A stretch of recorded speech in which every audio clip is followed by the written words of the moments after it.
राजस्थान में राज्यपाल governor system. तो मैं गवर्नर सिस्टम का सबसे इंपॉर्टेंट टॉपिक स्टार्ट करने वाला हूं। तो इसके बारे में एक सबसे इंपॉर्टेंट फैक्ट स्टार्ट करता हूं कि राज्य कार्यपालिका, जो राज्य की कार्यपालिका होगी, ये अनुच्छेद 153 से 167 तक है। ठीक है, और कौन से भाग में है? तो ये 6वें भाग में है। ठीक है, 6वें भाग में है, 153 से 167 तक। और इसके अंदर क्या आता है? तो इसके अंदर आता है राज्यपाल, फिर आता है सीएम मुख्यमंत्री, राज्यपाल, सीएम मुख्यमंत्री, मंत्रिपरिषद और राज्य के महाधिवक्ता, मतलब एडवोकेट जनरल 153 से 167 में आते हैं। तो हम जो टॉपिक पढ़ने वाले हैं राज्यपाल गवर्नर, तो सबसे पहले मैं एक चीज क्लियर कर दूं, पहले जो था आजादी से पहले एक राज्य प्रमुख का पद होता। राज प्रमुख जो राज्य का प्रमुख आदमी हो, जो राज्य की देखरेख करता हो, राज्य के सारे डिसीजन में पार्टिसिपेट करता हो, दैट इज द राज प्रमुख। फिर 1 नवंबर 1956, आपको याद होगा कि इस दिन राजस्थान का क्या हुआ था? एकीकरण। ठीक है, और ये एकीकरण कितने चरणों में हुआ था? 7 चरणों में, ये भी आपको पता है। और 3 इसमें ठिकाने थे, लावा, कुशलगढ़, निमराना। जिसका नाम बड़ा वो सबसे बड़ा ठिकाना कुशलगढ़, जिसका नाम छोटा लावा, सबसे छोटा ठिकाना। तो ये चीजें मैंने क्लियर कर ली थी। रियासतें थी, केंद्र शासित प्रदेश था, वो था अजमेर, मेरवाड़ा। ये सारे हिस्ट्री का पार्ट है, इतना हम डिटेल में नहीं जाने वाला। तो यहाँ पर एक चीज क्लियर हो गई कि पहले जो राज प्रमुख का पद होता था उसको राज्यपाल वाले पद में कन्वर्ट कर दिया था 1 नवंबर 1956। और जो पहले हमारे राज्यपाल बने वो है गुरुमुख निहाल सिंह। गुरुमुख निहाल सिंह राजस्थान के पहले राज्यपाल बने। इसके बाद इसका जो ऑफिस है जो राज्यपाल का, ये है कोठी नंबर 9-10, लगभग कोठी नंबर 9-10 जयपुर में है। लेकिन ग्रीष्मकालीन गर्मी लगती है भाई साहब, गर्मी लगती है तो कहा कि चलो माउंट आबू में भी बना दिया, माउंट आबू में भी इनका टेम्परेरी एक बना दिया हाउस। क्लियर है? ओके, अब बात करते हैं कि राष्ट्रपति शासन। जैसे एक देश का राष्ट्रपति प्रमुख होता है, वैसे ही किसी राज्य के लिए राज्यपाल प्रमुख होता है। ठीक है, चीज क्लियर है? किसी भी देश के लिए जितना राष्ट्रपति मायने रखता है उतना का उतना लगभग काम राज्यपाल करता है। एक तरीके से राष्ट्रपति की हेल्प करता है राज्यपाल। ठीक है, असिस्टेंट हो गया कि राष्ट्रपति हर एक राज्य को नहीं देख सकता है, तो कहा भैया राज्यपाल बना लेते हैं। ठीक है, और राज्यपाल से राष्ट्रपति डायरेक्ट पूछ लेगा कि भाई सब ठीक है तेरे राज्य में? कि हाँ भैया सब ठीक है। ओके, तो 4 बार लगा था राष्ट्रपति शासन, 1967, 1977, 1990 और 1992। 4 बार राजस्थान में राष्ट्रपति शासन लगा। और प्रेजेंट अभी प्रेजेंट में अगर बात करता हूं कि हमारा राज्यपाल कौन है, तो वो है कलराज मिश्र। कलराज मिश्र, ठीक है, प्रेजेंट राज्यपाल है वो कलराज मिश्र है। और कब से काम कर रहे हैं? That is the 2019। और ये कहाँ के हैं? ये यूपी वाले भाई साहब, ये यूपी से। ठीक है, तो एक चीज यहाँ पर मैं और क्लियर कर लेता हूँ कि इसमें कोई एज लिमिट नहीं होती, सिर्फ 5 वर्ष तक आप पद पर रह सकते हो। कौन से अनुच्छेद में होगा, क्या होगा, 1 बाय 1 हम डिस्कस करेंगे।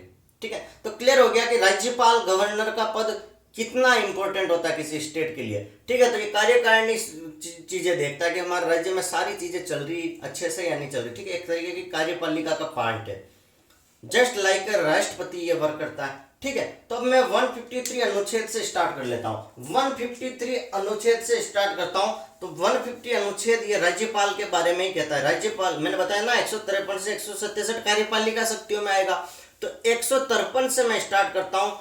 ये राज्यपाल का खेल यहां से स्टार्ट हो जाता है। तो ये कह रहा है 153, क्या कहता है 153?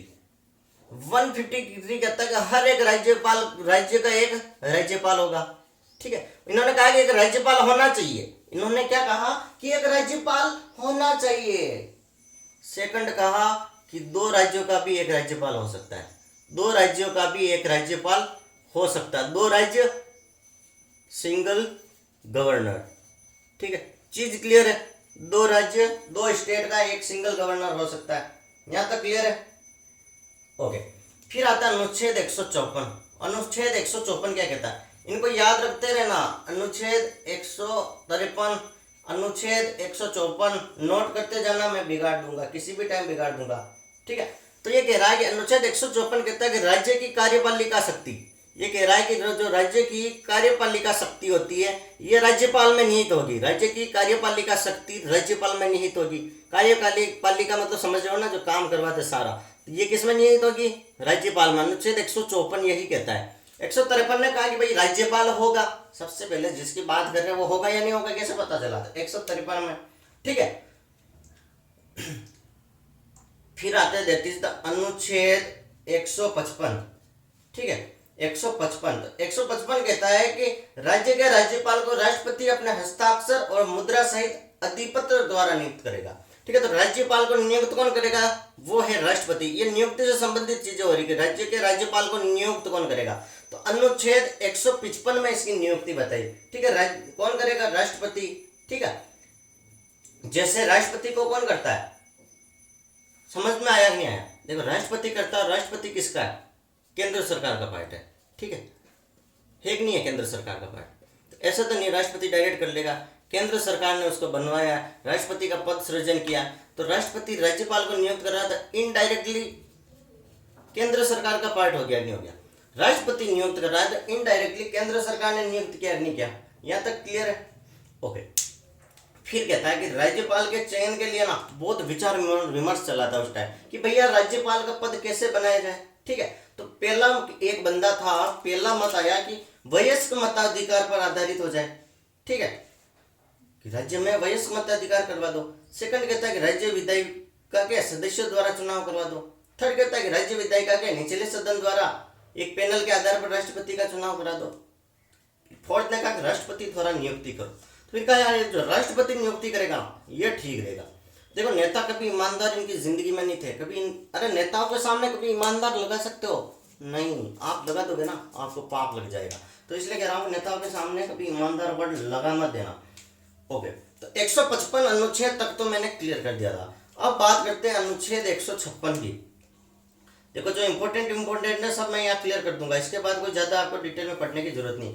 तो अनुच्छेद 156 क्या कहता है, हाँ, तो अनुच्छेद कहता है कि इसकी भाई कितने साल तक रहेगा, तो ये कह रहा है कि जिस दिन इसने पद ग्रहण किया उसके 5 वर्ष तक ये रहेगा, ठीक है, 5 वर्ष तक। फिर कहता है कि राष्ट्रपति के प्रसादापर्यंत भी रहेगा, ठीक है।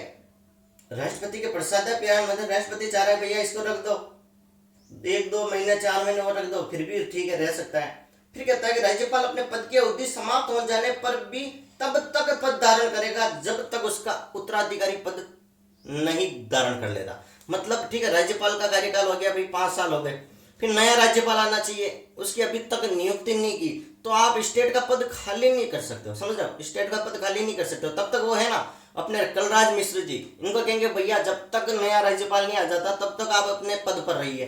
क्लियर है, 153, 54, 55, 56 चारों क्लियर है। 53 ने कहा जिसकी बात कर रहे हैं वो होना चाहिए, 2 राज्य का एक हो सकता है। 154 में कहा कि कार्यपालिका जितना भी होता है वो सब राज्यपाल देखेगा। फिर भाई इसको कौन इसको शपथ दिलाएगा, तो राष्ट्रपति दिलाएगा, किसकी, केंद्र सरकार के इनके डिस्कस होता तो इनडायरेक्टली केंद्र सरकार का पार्ट हो गया। 156 कहता है 5 साल के लिए इनका होगा। चलो नाउ कम टू द 156 के बाद क्या आता है, हाँ 156 के बाद क्या आता है, बोलो बोलो बोलो। 156 के बाद आता है वो है 57। अरे सिखा दो, ज्यादा पढ़ लिया हो तो भूल जाओ क्या पता।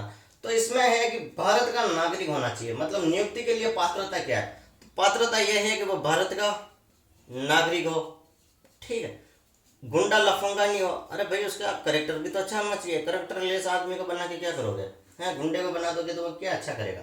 और उसकी आयु 35 वर्ष पूर्ण कर चुका हो, उसकी आयु 35 वर्ष पूर्ण कर चुका हो। क्लियर है।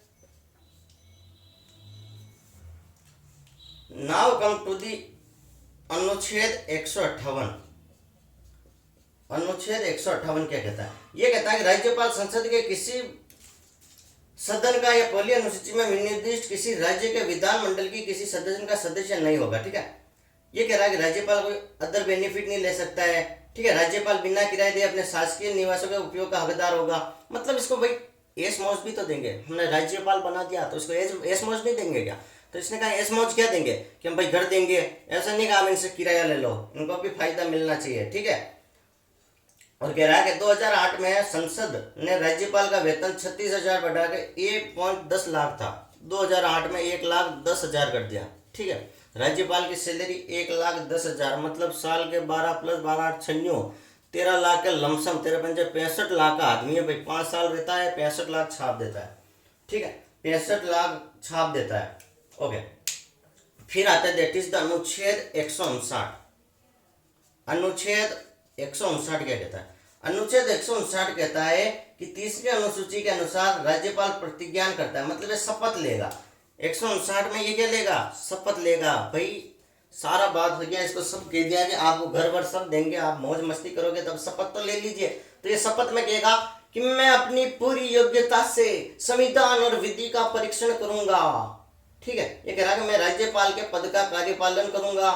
ठीक है, संविधान और विधि का परीक्षण करूंगा। और ये कह रहा है कि संरक्षण और प्रतिरक्षण राज्य की जनता की सेवा और कल्याण में निरत रहूंगा। ये कह रहा है मैं राज्य की सेवा करूंगा, मैं पद की शपथ ले रहा हूं, मैं विधि की चीजों को भी मानूंगा और मैं राज्य के लोगों के लिए काम करूंगा। मुझे एक अच्छी जिम्मेदारी दी है, उस जिम्मेदारी का कर्तव्य निभाऊंगा। फिर आते हैं राज्यपाल की शक्तियां क्या है। तो देखो इसमें जो मोस्ट इंपॉर्टेंट शक्ति है वो है कार्यकारी शक्ति। ठीक है, कार्यकारी शक्ति, विधायी शक्ति, न्यायिक शक्ति, वित्तीय शक्ति, स्वविवेकीय शक्ति। कार्यकारी शक्ति में क्या होगा? ये स्टेट के सारे काम देखेगा। ठीक है, स्टेट में कोई भी इंटरनल वर्क हो रहा है तो मुख्यमंत्री को कहेगा भैया राज्य में क्या क्या चल रहा है मुझे भी बताओ, तो बताना होगा। विधायी शक्ति में क्या होता है? ये विधायी मतलब कोर्ट से रिलेटेड, तो सुप्रीम कोर्ट के जज वगैरह की जो नियुक्ति होती है तो राष्ट्रपति की अनुशंसा पर होता है, लेकिन राज्यपाल उनको राय देता है। ठीक है, मुख्यमंत्री राज्यपाल मिलकर कहेंगे भैया इसको बना दो। ठीक है, कभी इमरजेंसी वगैरह स्टेट में लगानी है तो राज्यपाल उसमें इंटरफेयर करेगा। ये राष्ट्रपति को बोलेगा कि साहब हमारे स्टेट में ऐसा ऐसा गड़बड़ हो रहा है, आप ये ऐसा करके कुछ भंग करवा दीजिए। कभी कुछ विधानसभा वगैरह कुछ भी चलता है तो राज्यपाल चाहे तो उसको भंग करवा सकता है। तो देखो इसको पावर बहुत होता है, राष्ट्रपति की तरह इसमें भी पावर तो होता है। ठीक है, हो गया। लेकिन राष्ट्रपति और राज्यपाल में डिफरेंस क्या है? राष्ट्रपति जो सजाए मौत होती ना उसको रद्द कर सकता है, राष्ट्रपति चाहे तो फांसी की सजा रुकवा सकता है, लेकिन राज्यपाल को ये पावर नहीं होता। राज्यपाल सिर्फ क्या करेगा कि उसकी डेट बढ़ा देगा कि फांसी की डेट है तो ये कहेगा कि चलो एक बार और पुनर्विचार कर लो, पुनर्विचार कर लो भाई ये फांसी देने योग्य है या नहीं है, बस इतना सा कर सकता। बाकी फांसी की सजा रुकवानी है, चाहे वो स्टेट का मामला हो या सेंट्रल का मामला हो, जाना आपको राष्ट्रपति के पास ही होगा, क्योंकि सबसे टॉप मोस्ट पावर कौन है? राष्ट्रपति। यहाँ तक क्लियर है? तो आई थिंक राज्यपाल गवर्नर के मोस्ट इंपोर्टेंट चीज मैंने क्लियर कर दी। 153 से लेकर 159 तक मोस्ट इंपोर्टेंट आपको यहीं से क्वेश्चन पूछा जाएगा। 153 से लेकर 159 तक क्या क्या चीजें हैं। ठीक है, थैंक यू सो मच। और चैनल को लाइक शेयर सब्सक्राइब जरूर कर दो। और यार कमेंट बॉक्स में बताया करो कि वीडियो कैसा है, क्या इंप्रूवमेंट करना चाहिए। Thank you.